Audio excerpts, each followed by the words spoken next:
Bien, mis amigos, estamos aquí nuevamente con ustedes, también con ustedes, apreciados hermanos, y les queremos decir que desde lo más profundo de nuestro corazón, tanto de mi esposa, de mis hijos, que nos apoyan con la edición de los videos y la predicación mediante este medio, deseamos que ustedes tengan la protección del Señor. Estamos reunidos hoy día sábado en la iglesia del hogar. No estamos en el templo, estamos en casa. Pero aún así yo quisiera recordarles que estamos en la presencia de Dios. Por eso te felicito que estás bien vestido, bien arreglado, porque vas a estar en la presencia de Dios en el día del Señor, que es el día sábado. También te felicito porque muy cuidadosamente has separado tus ofrendas y tu diezmo, las cuales si no has hecho llegar, puedes hacerlo después al tesorero o tesorera de la iglesia. Y recuerda, el sábado dura 24 horas y durante esas horas del sábado, aunque estemos en casa, tenemos que seguir guardándolo y santificándolo como el Señor nos ha recomendado. El día de hoy vamos a estudiar un pasaje del Antiguo Testamento que está relacionado al rey Ezequías, pero permíteme primero hacer una pequeña reseña. En 2 de Crónicas, el capítulo 28, se menciona al padre del rey Ezequías. Este rey fue Acaz, quien gobernó durante 20 años en Judá y en la capital, Jerusalén. Este hombre, ni bien entró a gobernar, cerró las puertas del templo, persiguió a los profetas, asesinó a sacerdotes y a levitas, echó de todo el reino a los más consagrados del pueblo y en lugar de ellos introdujo una religión falsa con sacerdotes falsos. Adoraron a todo tipo de dioses, a Moloc, a Dagón, a Astarte, a Marduk, a Nisroch y especialmente a un dios llamado Moloc.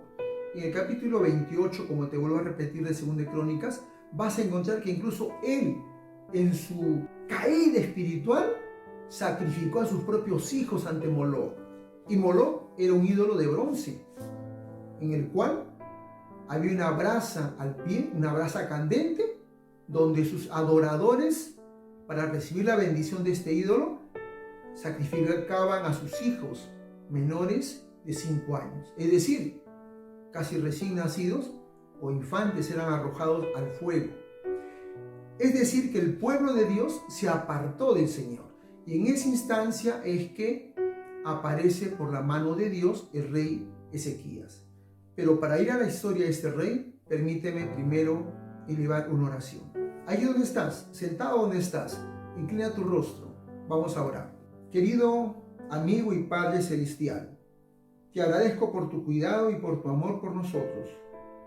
Te pido que seas propicio a nosotros, que perdones nuestros pecados, que al abrir tu palabra y escuchar tu voz, toques nuestro corazón para que podamos depositar en ti nuestra preocupación, nuestra aflicción, nuestro temor, y así nos des paz y esperanza. Acudimos a ti, reconociendo nuestra necesidad de tener paz y esperanza, y también porque creemos como cristianos que primero siempre serás tú, querido Padre, primero Dios. Gracias por escucharnos, gracias en nombre de Jesús. Amén. El estudio de esta mañana se fundamenta en 2 de Crónicas capítulo 32. Busca en tu Biblia, por favor. Estás en casa, la Biblia está a tu lado, cada uno tenga su Biblia para leer. Y quisiera que me acompañen en la lectura. Y si alguno de ustedes puede leer en voz alta, sería mucho mejor para que puedan escuchar. 2 de Crónicas capítulo 32, vamos a leer del verso 1 al 8. Después de estas cosas y de esta fidelidad, vino Sennacherib, rey de los asirios, e invadió Judá y acampó contra las ciudades fortificadas, con la intención de conquistarlas. Viendo Ezequías la venida de Sennacherib y su intención de combatir a Jerusalén, tuvo consejo con sus príncipes y con hombres valientes para cegar las fuentes de agua que estaban fuera de la ciudad, y ellos le apoyaron. Entonces reunió mucho pueblo y cegaron todas las fuentes y aún el arroyo que corría a través de todo el territorio, diciendo: ¿por qué encontrarán muchas aguas cuando vengan a tratar de destruirnos? Después, con ánimo resuelto, edificó Ezequías todos los muros caídos e hizo alzar torres y otro muro por fuera. Edificó además Milo, la ciudad de David, y también mandó a confeccionar muchas espadas y escudos. Puso capitanes de guerra sobre el pueblo y los hizo reunir en la plaza a la puerta de la ciudad de Jerusalén, y habló con todo el corazón a ellos diciendo: esforzaos y animaos, no temáis ni tengáis miedo al rey de Asiria, ni de toda la multitud que con él viene, porque más hay con nosotros que con él. Escucha, este verso es lindo. Este verso es inspirador, me reconforta, me da valor frente a la situación que vivimos. Y en todo momento, este verso, que es la palabra de Dios, te va a dar valor a ti, te va a fortalecer. Escucha lo que dice, o me gustaría que alguien de ustedes lea, por favor. Lea juntamente conmigo, escuchen. Ezequiel dice, hablando de Sennacherib: con él es el brazo de carne, mas con nosotros está Jehová, nuestro Dios. ¿Y sabes qué más dice? Para ayudarnos y pelear nuestras batallas son de Dios. Tus problemas, tu enfermedad, tu preocupación no son tuyas, son de Dios. Si vas a Él, Él las va a enfrentar y te va a ayudar. Apreciado hermano, dice el texto, y el pueblo tuvo confianza en las palabras del rey Ezequías, rey de Judá. Amén, hermano. Amén, ¿verdad? Son los textos de la palabra de Dios, de este pasaje, de los 8 versos que hemos leído. Yo he podido extraer 4 capítulos para aprender. 4 capítulos que nos llenan a nosotros de conocimiento y nos acercan al Señor. Quiero decirte, apreciado hermano, lo siguiente, apreciado amigo. El primer capítulo es la consagración del rey y la consagración del pueblo. A la muerte de Acaz, volvemos a repetir esto, el rey Ezequías asume el trono a los 25 años y gobernó durante 29 años, asesorado por el profeta Isaías, porque lo primero que él buscó fue primero Dios. Vamos a ver cómo él inicia un periodo de reformas. Y el pueblo que estaba apartado totalmente de Dios, que había dado la espalda a Dios, vuelve al Señor y Dios lo recibe. Es lo maravilloso de Dios. Puedes estar apartado del Señor, pero Él te vuelve a recibir.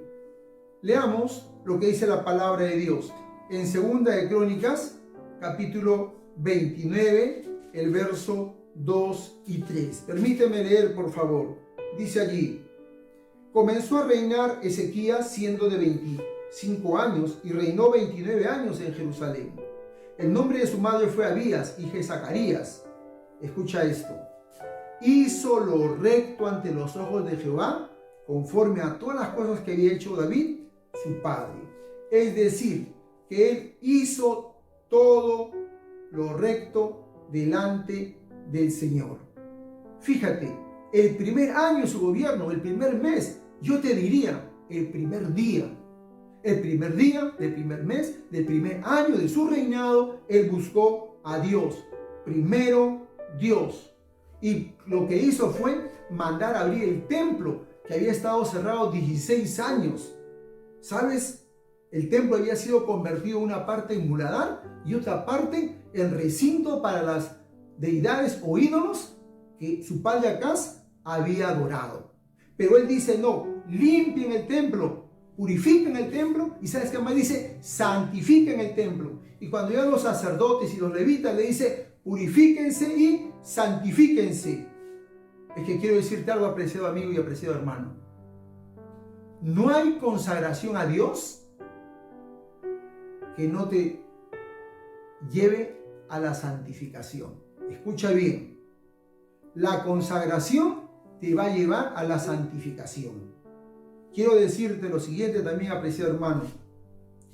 Cual rosa que abre su capullo y desprende su aroma exquisito, el templo volvió a mostrar la gloria y el poder de Dios. Amén, hermano. Amén. El verso 11, fíjate lo que dice ahí el verso 11.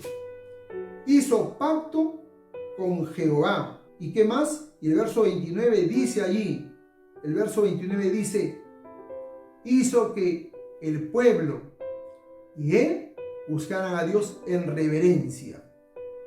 El capítulo 30 describe toda la consagración del pueblo hacia su creador.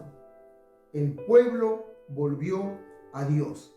Y en el capítulo 31, el verso 20, permíteme leer, dice así: de esta manera hizo Ezequías en todo Judá y ejecutó lo bueno, lo recto, lo verdadero delante de Jehová su Dios. Fíjense bien, lo que él hizo fue lo bueno, lo recto y lo verdadero. Es decir, que él buscó primero a Dios. Apreciados hermanos, también tenemos que recordar que en todo asunto, dice el verso 21 también, del capítulo 31, en todo aquello que él emprendió, Dios lo bendijo y lo hizo prosperar. Lo hizo prosperar. Hay quienes piensan que la bendición de Dios trae como consecuencia la bendición material. Pero recordemos algo. Ezequías no buscó lo material. Lo material vino como consecuencia de su consagración y su santificación a Dios. Quiero que tú recuerdes otra cosa más. No todos los hijos de Dios en la Biblia fueron prosperados materialmente. El propio Jesús nació en un lugar pobre, vivió como pobre. Primero Dios. ¿Está bien, hermano? Recuerda, la mayor bendición que tenemos y que recibimos de Dios es nuestra amistad con Él, nuestra comunión con Él. Yo quiero decirte también lo siguiente. Conocí a un joven que me dijo que Dios no quería verlo prosperar, porque había intentado más o menos en 10 tipos de negocios diferentes y siempre había fracasado. Y me dijo, mi conclusión es que Dios no quiere que yo sea prosperado. Entonces dice una pregunta: ¿tu culto personal? ¿Cómo va tu relación con Dios? Y me dice, no tengo tiempo para eso. Hermano, recuerda, primero Dios. Si olvidamos a Dios, no nos quejemos, aceptemos nuestra realidad. Quiero decirte también lo siguiente. A mi mente viene un personaje de la Biblia, Enoc. La Biblia dice que Enoc caminó con Dios y Dios se lo llevó. Resulta que cada mañana Enoc salía a dar su vuelta por el campo y se encontraba con Dios y caminaba con Dios. Y así 1 mes, 2 meses, 3 años, y un buen día se hizo tarde y Enoc le dice a Dios: Señor, ya es tarde, tengo que ir a mi casa, se está oscureciendo. Y Dios le dice: no te hagas problema, Enoc. Si se te ha hecho tarde, vamos, hay espacio en mi casa. Y Enoc se sintió tan cómodo en la casa de Dios que ya no volvió. ¿Recuerdas? Dice, y Enoc caminó con Dios y Dios se lo llevó. La bendición para Enoc era caminar con Dios, con un amigo al lado uno del otro. Yo te pregunto, ¿cuál es el motor que mueve tu vida? Por favor, que no sea lo material. Eso es consecuencia de lo primero. Cristo dijo: buscad el reino de Dios y su justicia, y lo demás se vendrá por añadidura. Dime, ¿de qué le ha valido todo el dinero que tenía esa gente poderosa económicamente hablando frente al COVID-19? De nada. Primero, Dios.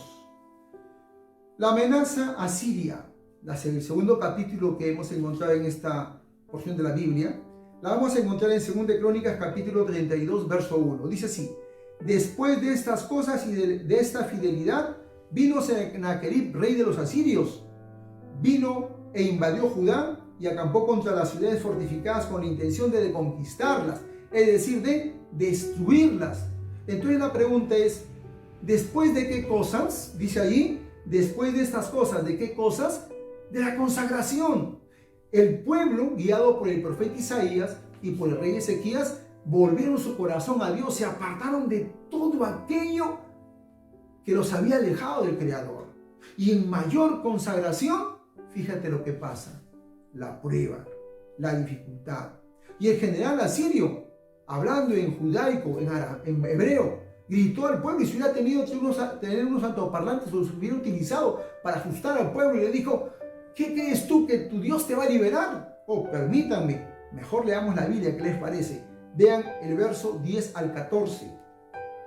Segunda de Crónicas 10 al 14. Dice así el enviado del rey a lo de Jerusalén: no se engañe Ezequías para entregaros a muerte, a hambre y sed, al decir Jehová nuestro Dios nos librará de la mano del rey de Asiria. ¿No es Ezequías el mismo que ha quitado sus lugares altos y sus altares y ha dicho a Judá y a Jerusalén, delante de este solo altar adoraréis, sobre él quemaréis incienso? ¿No habéis sabido que yo y mis padres hemos hecho a todos los pueblos de la tierra? ¿Pudieron los dioses de las naciones de estas tierras liberar su tierra de mis manos? ¿Qué Dios hubo entre los dioses de aquellas naciones que destruyeron mis padres que pudiera salvar a su pueblo? ¿Cómo podrá vuestro Dios libraros de mi mano? Fíjense lo que dice. ¿Por qué confían en su rey? ¿Por qué confían en Dios? El verso 17. Además de esto, escribió cartas en las que blasfemaba contra Dios. Y hablaron contra el Dios de Jerusalén, contra Jehová, como si fuera otro ídolo más. Es decir, blasfemó contra Dios miserablemente, lanzó improperios contra Dios y lo igualó a los ídolos. Imagínate tú la blasfemia que estaba diciendo. Hemos escuchado muchas veces que impera la ley del más fuerte, del más apto. Pero quiero decirle también, apreciado hermano, lo siguiente: Sennacherib fue a invadir Jerusalén con 185,000 hombres, armados hasta los dientes, equipos militares y una caballería incalculable. Él confiaba en su ejército. ¿Pero en quién confiaba el rey Ezequías? En Dios. Primero Dios, hermano, recuerda, aún en este tiempo de temor, primero Dios. Amén, hermano. Amén. Me gusta que digas amén. ¿Sabes? Yo quiero recordar contigo lo siguiente. Un día, Isaí le dice a su joven hijo, al más pequeño, a David: David, llévale refrigerio a tus hermanos que están en el campo de batalla. Ora por ellos y pide que Jehová los bendiga y los cuide, que puedan regresar a casa sanos y salvos. Y David, tocando su flauta, empezó a caminar, llegó hasta el lugar donde estaban los israelitas y no vio batalla. De repente se preguntó dónde está la gente y escuchó que alguien gritaba. Guiado por los gritos, se acercó, subió un monte, subió otro monte y encontró para su sorpresa a todo el ejército, al rey Saúl, a su general Abner y a todo el ejército temblando de miedo, porque frente a ellos, a una distancia, había un hombre gigante. Dice la Biblia que tenía 6 pies, por lo menos 3 metros, y que blasfemaba contra Dios. Recuerda, Rabasés blasfemó contra Dios, Goliat blasfemó contra Dios y blasfemó contra el ejército de Dios. Y en contra de todo pronóstico, David, con su honda, 5 piedras, de ellas tomó una y con una mató al gigante y trajo la victoria a Israel. ¿Los filisteos en quién confiaban? En brazo humano. ¿David en quién confiaba? el brazo de Dios. Confía en el brazo de Dios. Primero Dios, hermano. No hay nada mejor que confiar en Dios, hermano. También quiero decirte lo siguiente. La palabra de Dios nos dice en 2 Crónicas capítulo 32, verso 8, que la confianza del rey estaba, te repito otra vez más, en el brazo poderoso de Jehová. Y eso me hace recordar un pasaje que en otra meditación he mencionado ya. Isaías 42, 13. Dice, Jehová, cual guerrero gigante, se levantará a luchar tus batallas. Sí, tus batallas. Primero Dios. Ponga a Dios en primer lugar. Ahora quiero ir al tercer punto. Respuesta ante la amenaza inminente. ¿Qué hizo Ezequías frente al enemigo? Dice la palabra de Dios. 2 Crónicas capítulo 32, de verso 2 al 6. Viendo pues Ezequías la venida de Sennacherib y su intención de combatir a Jerusalén, tuvo consejo con sus príncipes. ¿Qué hizo primero? Tomó consejo con sus príncipes y con hombres valientes. Y tomaron la decisión, dice, de cegar las fuentes de agua que estaban fuera de la ciudad. Tomó consejo y fue a la acción. Y además de esto, dice el verso número 3. Con ánimo resuelto, edificó Ezequías todos los muros caídos. Es decir, levantó el muro externo y el muro interno. Es decir, que Ezequías no se quedó de rodillas solamente orando. Él hizo y tomó la resolución de fortificar la ciudad. Y dice más, cegó toda la fuente de las aguas, mandó a confeccionar espadas y escudos y puso capitanes sobre el ejército, sobre el pueblo. Es decir, que Ezequías confió en Dios, pero, y aquí viene el pero, no se quedó solamente de rodillas, fue motivado a la acción. Es que la palabra dice que la fe sin obras es muerta. Yo no puedo decir que creo en Dios y voy a quedarme con los brazos cerrados. Hermano, tú tienes que recordar lo siguiente: siempre primero es Dios. Hace unos minutos te hablé que el rey vino con 150,000 personas, guerreros, que confiaban en ellos. Hoy día, frente a la pandemia, se nos dice que usemos guantes, mascarilla, usemos alcohol o gel de alcohol, nos desinfectemos los zapatos y la ropa. Y está bien hacer eso, pero eso es suplementario o complementario a buscar primero, ¿a quién? Primero a Dios. En la palabra de Dios encontramos también otros momentos. Por ejemplo, hablamos de David hace un rato. Dime, ¿te acuerdas cuántas piedritas llevó David en su morral? ¿Una? No, ¿recuerdas que te dije 5? 5. ¿Por qué llevó 5? Si confiaba en Dios. ¿No debió llevar una sola? Otro caso, en Daniel capítulo 3, versos 17 y 18, se nos presenta que los 3 hebreos le dijeron a Nabucodonosor: no vamos a arrodillarnos ante tu imagen, no, rey, no nos vamos a arrodillar, porque nuestro Dios es poderoso, es un guerrero valiente que nos va a defender. Tenían convicción, pero ahí me sorprende algo, porque el verso 18 dice: pero si no, igual no vamos a adorar la imagen. ¿Qué cosa quería decir pero si no? Ellos eran conscientes que la vida estaba en peligro y que podían morir, pero su confianza en Dios los llevaba a decir: allí en el horno de fuego o en la muerte en el horno de fuego, seremos leales a Dios. Amén, hermano. Tu lealtad no debe consistir en que la enfermedad no te toque. Tu lealtad tiene que consistir en cada día a Dios. Y si la enfermedad te toca, Jehová, cual guerrero gigante, saldrá en tu defensa. Amén, hermano. Amén. No estarás solo. Yo también le temo a la enfermedad. Tengo familia fuera del país que esté expuesta a esa enfermedad y nos preocupamos y oramos por ellos. Hay familiares de pastores, hay hermanos en nuestro país que están contaminados con la enfermedad y que han muerto aún, pero han confiado siempre en Dios. Amén, hermano. Primero, Dios. Quiero decirte algo, Dios no necesita que le ayudemos, Dios necesita que confiemos en Él. Por eso que en el libro de Romanos, el capítulo 13, el verso 1 y 2, el Señor dice lo siguiente: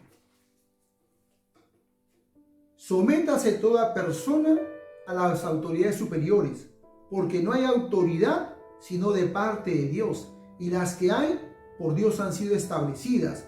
De modo que quien se opone a la autoridad, a lo establecido por Dios, se opone. Hay que confiar en Dios, pero según este verso de la palabra de Dios, según la palabra de Dios, tenemos que hacer caso a las autoridades. Y nos han dicho ellos que cuidemos de hacer caso a las indicaciones sanitarias. Cúmplelas, por favor.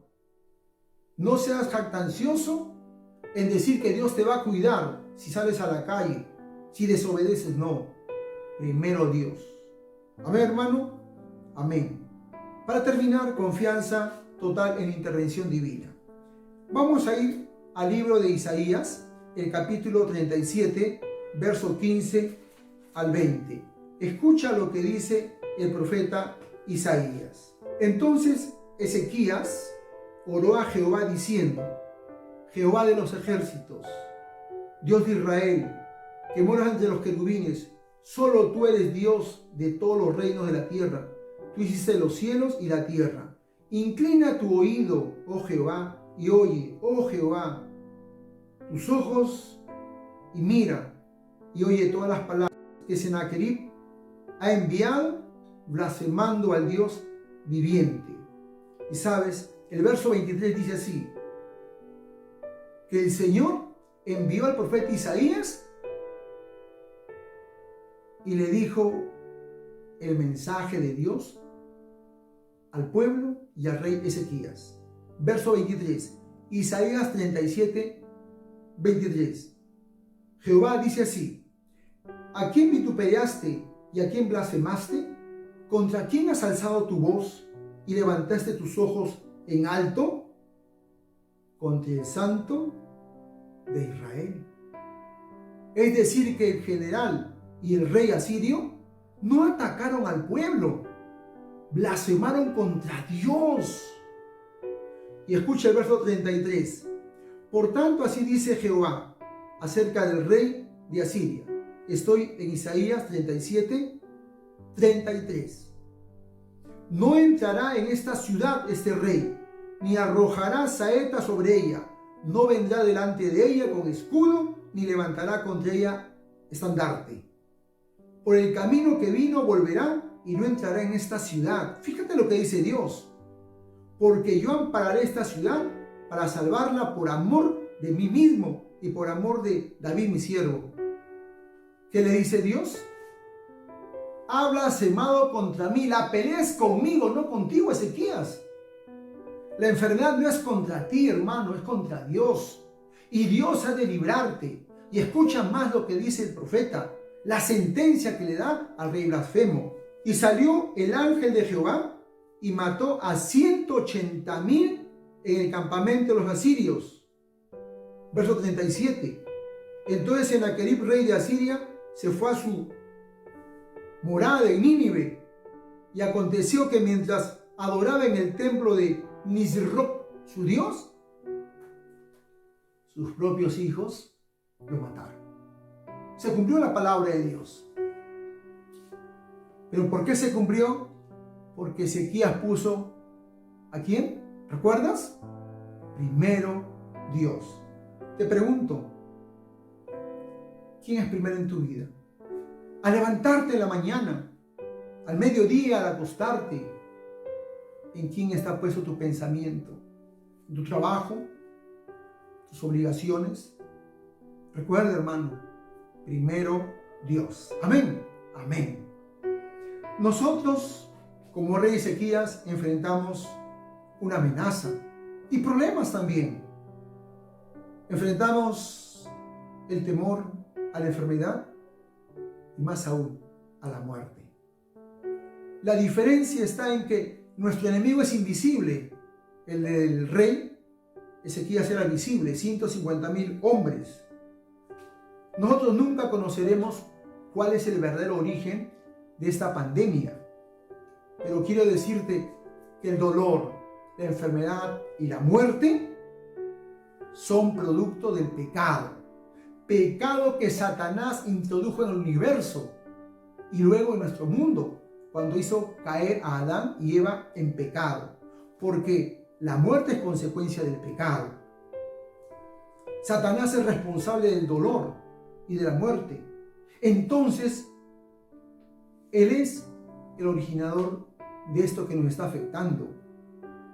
Quizá nos hagamos la siguiente pregunta. Si Dios liberó a Ezequías de Sennacherib, ¿nos podrá liberar a nosotros? Te vuelvo a repetir, hay cristianos fieles en todas las iglesias que han enfermado y otros que han muerto. Pero recuerda, nuestra fidelidad no radica en la salud solamente, radica en nuestra esperanza en Dios. Jehová, cual gigante, luchará tus batallas. En él tu vida está segura. Dios salvó al rey Ezequías y a toda la ciudad de Jerusalén. Pues confía primero en Dios y Él te ayudará. Tenemos que aceptar que el mundo en el cual vivimos ya no es el mismo. El mundo ha cambiado. Esta pandemia ha alterado nuestras costumbres, nuestras tradiciones y nuestro modo de ser. Tendremos que adaptarnos a una nueva realidad. Ya no tendremos oportunidad de abrazarnos en el templo, ni de darnos la mano. No sé cómo haremos en los matrimonios. Los cumpleaños no serán los mismos. En el templo estaremos separados. Pero quiero decirte algo. Hay un virus más dañino que el coronavirus. Hay un virus que surgió hace miles de años. Un virus que destroza los hogares, que causa el mayor sufrimiento, el mayor dolor y trae la muerte, que le quita la esperanza a la gente, le quita la paz y la felicidad al ser humano. Este virus es el pecado. Pecado que atormenta al niño, que destruye los sueños de la juventud, que causa la infidelidad en los hogares, que causa el temor al adulto y el abandono y la soledad al anciano. Ese enemigo es el pecado, y es un enemigo invisible que te destruye y es capaz de quitarte hasta la vida eterna. Pero a diferencia de la vacuna que el mundo espera, la vacuna contra el pecado existe hace miles de años. Cristo en la cruz del Calvario murió y con su muerte nos ha liberado de la condenación del pecado. Murió para darnos vida. Así es que, hermano, recuerda lo siguiente: que aunque nos toque descansar con esta enfermedad, recuerda que cuando Cristo venga, con voz de mando, con voz de arcángel, llamará, y los muertos en Cristo se levantarán con un cuerpo inmortal, un cuerpo incorruptible, para vivir por toda la eternidad. ¿Tú crees que Dios es todopoderoso? ¿Crees que eres capaz de cumplir su promesa de ayudarte? Yo te pido que donde estés ahí sentado, en la sala, el comedor, en tu dormitorio, donde estés, inclina tu cabeza. Si crees que Dios puede ayudarte, si crees que Dios te puede dar otra oportunidad, así como se la dio al pueblo, que se había apartado de Dios, pero que volvió al Señor y Dios los protegió, Él puede hacer lo mismo contigo. Vamos, hermano, vamos, amigo. Inclina la cabeza, pero también te pido un favor. Inclina el corazón. Vamos a orar. Padre, me siento indefenso ante este enemigo mortal que es el coronavirus. Problemas que enfrento hoy me atemorizan. Posiblemente los jóvenes que están en la escuela, el colegio o la universidad sienten temor de perder el año. el empleo de algún hermano peligra. Ya no se puede salir en busca de sustento de la familia. Hay hermanos y amigos a los que se les ha acabado el dinero, a quienes tenemos ansiedad y angustia. Pareciera que ya no hay solución, pues mi negocio o nuestros negocios se han perdido y tengo temor a esta enfermedad. Pero Señor, eterno Padre amante, reconozco que estoy alejado de ti. Quiero pedirte poder para tener valor. Dame la paz y el gozo de tu compañía, querido Señor. Por favor, haz que mi mente y corazón confíe en ti. Te entrego mi vida, te entrego mi corazón. Quiero que tú seas primero en mi vida. Líbrame del poder del pecado. Dame tu perdón. Quiero sentir tu presencia, Señor, en mi vida. Condúceme y reconforta mi corazón y mi mente. Que no tenga temor a la enfermedad ni a la muerte que pueda producir ella. Porque sé, Señor, que tú estarás conmigo. Gracias, Padre. Gracias por escucharnos. Que al abrir nuestros ojos podamos tener la plena certidumbre y seguridad de que tu respuesta ya está. En el nombre de Jesús. Amén.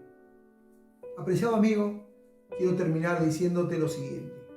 Sé fiel a Dios. Pon a Él en primer lugar. Que Jehová te bendiga.